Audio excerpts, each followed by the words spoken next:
नमस्कार साथियों, मुलाकात में आपका स्वागत है और मैं हूं आपके साथ प्रत्युष श्रीवास्तव।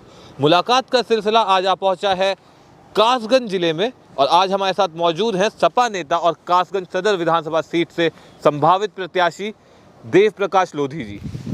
बहुत बहुत स्वागत है आपका। धन्यवाद। सबसे पहला मेरा एक सीधा सवाल रहेगा आपसे जी, उत्तर प्रदेश का चुनावी माहौल देखकर क्या स्थितियां लग रही हैं इस बार 2022 के चुनाव में? आज की अगर मौजूदा स्थिति को अगर हम आप देखें तो मेरे हिसाब से बिल्कुल पूर्ण बहुमत के साथ लगभग 350 सीटों के साथ माननीय अखिलेश जी मुख्यमंत्री बनने वाले हैं। चलिए, ये तो आपने एक बड़ी पिक्चर बता दी है। जी, अभी आप मौजूद हैं कासगंज विधानसभा सीट से, आप संभावित प्रत्याशी भी हैं। जी। क्या माहौल है कासगंज विधानसभा क्षेत्र का? मैं पर्टिकुलर कासगंज सदर विधानसभा की अगर बात करूंगा तो हमारे समाजवादी पार्टी के प्रत्याशी की ही विजय होगी। आप संभावित प्रत्याशी हैं यहाँ पर, आपने लोगों से बातचीत करी होगी। यहाँ पे जातिवाद बहुत ज़्यादा है, जातिकरण समीकरण बहुत ज़्यादा है, जातीय समीकरण बहुत ज़्यादा है, उसको लेकर आप क्या कुछ कहेंगे? जी, वैसे आप जातवाद तो अपने उत्तर प्रदेश का चुनाव ही जातवाद के नाम पर होता है, लेकिन अगर आप कासगंज की जो बात करेंगे तो यहाँ मुख्य मुद्दा विकास का मुद्दा है, जो कि पिछले 2017 से 2022 में बिल्कुल भी कासगंज का विकास नहीं हुआ है और लोग मौजूदा सरकार से बेहद बहुत हद तक नाराज़ हैं और इसको बदलने का पूर्णतः मन भी बना चुके हैं। पर अभी जो हम देख रहे हैं, रैलियाँ हो रही हैं बहुत सारी, जी, उसमें बीजेपी का दावा है कि विकास तो हुआ है उत्तर प्रदेश में। इस चीज़ को लेकर, पढ़ाई को लेकर, रोजगार को लेकर बीजेपी सरकार बहुत ज़्यादा अपने दावे कर रही है, सबका साथ सबका विकास की बात कर रही है। तो इस चीज़ को आप किस तरीके से देखते हो? और आप कह रहे हैं कासगंज जिले में कोई विकास नहीं हुआ है, रोजगार नहीं है, तो इस सब चीज़ों को आप कैसे देखते हैं? कासगंज की अगर मैं बात करूं तो कासगंज में ऐसे कोई बहुत महत्वपूर्ण विकास के रूप में ऐसे 5 काम भी नहीं है जो भाजपा गिना सके, जो कि एक शहर के लिए या पूरे ज़िले के लिए महत्वपूर्ण मतलब भूमिका निभाते हों।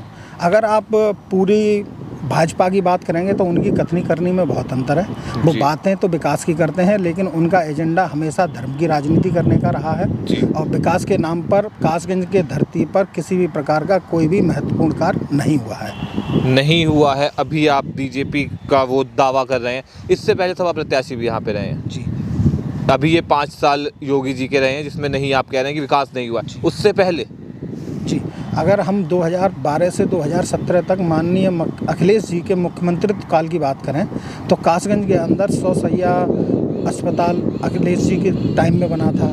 ये जो आप अभी सोरों से एटा तक का जो रोड है, इसको भी अखिलेश जी की सरकार में ही पास कराया गया था और लगभग 60% काम भी हो गया था।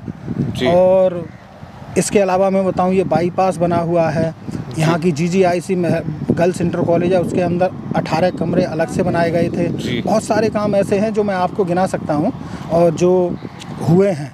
जी, पर यहाँ पे अगर हम देखें तो कासगंज की अगर मैं खाली बात करूँ, 25% लोधी वोट है यहाँ पे, 25%। और वहीं दूसरी तरफ अगर मैं देखूँ तो 14% मुस्लिम वोटर्स भी हैं यहाँ पर। कितना असर पड़ने वाला है वोट बैंक पे? क्योंकि लोधी जो है वो बीजेपी का एक कोर वोटर माना जाता है कि वो बीजेपी को वोट करता है, उनको प्रत्याशियों से ज़्यादा मतलब होता नहीं है, वो बीजेपी के कोर वोटर्स हैं। ऐसा है, ये तो भाजपा की एक सोची समझी साजिश है।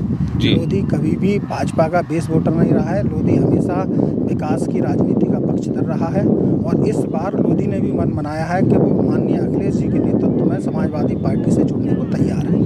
चलिए, हम बात करते हैं रोजगार की। रोजगार यहाँ पे जो आम लोग हैं, मेरा जितना भी यहाँ का सर्वे रहा है, मैंने लोगों को सड़क पर देखा है। रोजगार की क्या स्थितियाँ चल रही हैं? कोविड काल आया और अभी वापस भी ओमिक्रॉन का एक नया वेरिएंट आ रहा है।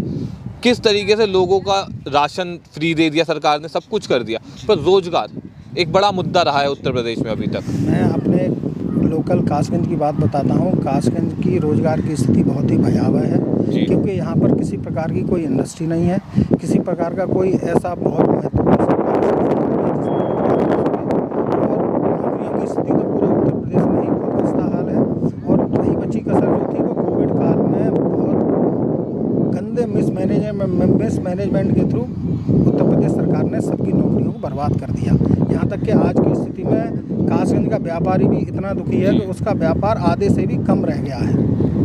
कासगंज में रोजगार नहीं, विकास नहीं। कासगंज की जनता ने 2017 में बीजेपी को मौका दिया था। 2022 में आप कह रहे हैं कि सपा को मौका देगी कासगंज की जनता, पर बीजेपी प्रत्याशी अभी हमारे विधायक जी हैं राजपूत जी, उनका कार्यकाल, सिर्फ अगर मैं योगी सरकार को छोड़ के सिर्फ उनके कार्यकाल की बात करूं, उनका लोगों के बीच में कैसा रहा है, आपको क्या जानकारी मिली है लोगों के बीच में? आप उठे हैं, आप बैठे हैं, आप लोगों से मिले हैं, क्या राय है लोगों की उन इस समय के विधायक जी को लेकर?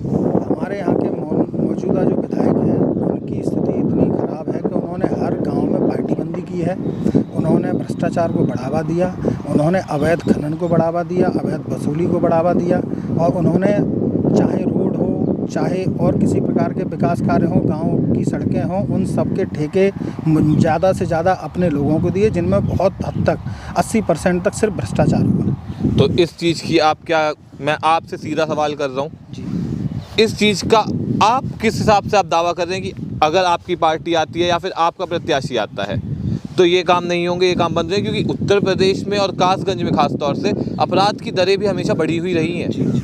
मैं आपको बताता हूं, क्योंकि उत्तर प्रदेश की जनता ने माननीय अखिलेश जी का 2012 से 2017 तक का नेतृत्व देखा है जी। और उसमें उन्होंने विकास की जो गंगा पूरे प्रदेश में बहाई थी, उसकी जो मौजूदगी है वो उत्तर प्रदेश के साथ साथ कासगंज में भी बहुत दिखती है। और हमारे कासगंज से जितने भी संभावित प्रत्याशी हैं समाजवादी पार्टी के, उनमें से कोई भी भ्रष्टाचार में आज तक लिप्त नहीं रहा है, और ये पूरा भरोसा है मुझे कि आने वाले समय में भी समाजवादी पार्टी का जो भी विधायक बनेगा वो किसी प्रकार के भ्रष्टाचार में लिप्त नहीं रहेगा। ये तो आप कह रहे हैं, आपके सामने खड़ी है बीजेपी की सरकार जो दावे करती है कि 2000, आपने भी देखा भी हो, एक पोस्टर बहुत ज़्यादा चल रहा है, फ़र्क साफ है 2017 से पहले और 2017 के बाद। तो बीजेपी के दावों को आप लोग गलत कैसे साबित करेंगे? क्योंकि बीजेपी के साथ लोगों का वो जन सैलाब मौजूद है, उनकी रैलियों में हैं वो लोग।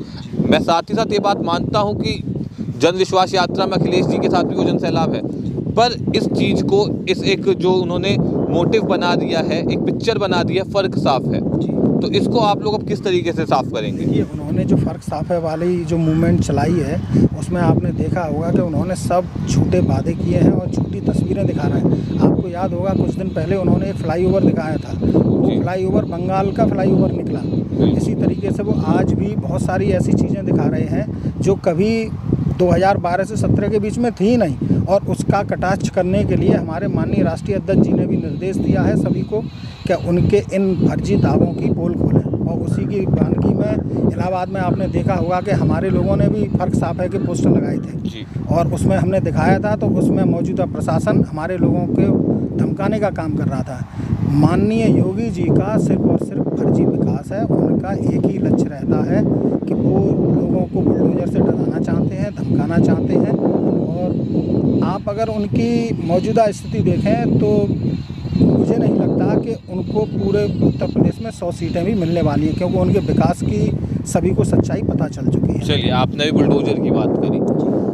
बीजेपी का दावा है बुलडोजर सिर्फ उनके यहाँ चल रहा है जो अपराध में लिप्त है या जिन्होंने कब्जा करा है।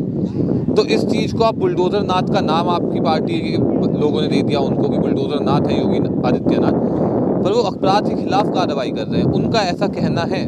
देखिए, बिल्कुल समाजवादी पार्टी कभी भी अपराधियों के साथ खड़ी नहीं रही है और अपराधियों पर हमेशा समाजवादी पार्टी ने भी कार्रवाई की है, लेकिन वो एक धर्म विशेष के लोगों को टारगेट करके काम कर रहे हैं, जिससे कि हमारे समाज में बिना बात की एक वैमनस्यता पैदा कर रहे हैं, जो हमारे यहाँ की जो कम्युनल हार्मोनी है उसके लिए बहुत बड़ा खतरा है। चलिए, एक सवाल और आपसे मैं लेता हूँ। अभी कल योगी आदित्यनाथ ने एक ऐलान किया है 50% घरेलू बिजली बिल माफ़, किसानों का आधा बिजली बिल माफ़।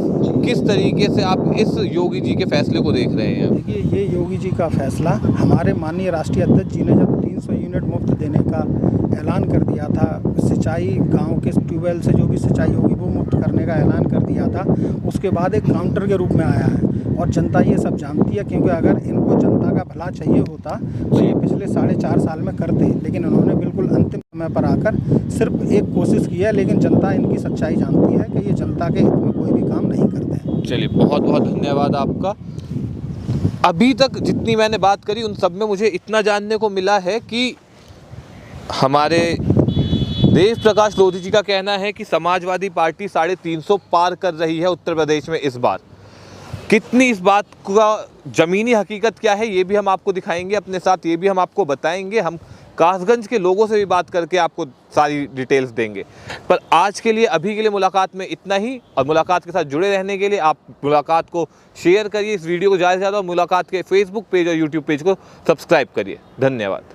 आप देख रहे थे मुलाकात। अगर आपको हमारी खबरें पसंद आई तो हमारे चैनल को लाइक, फॉलो और सब्सक्राइब करना ना भूलें।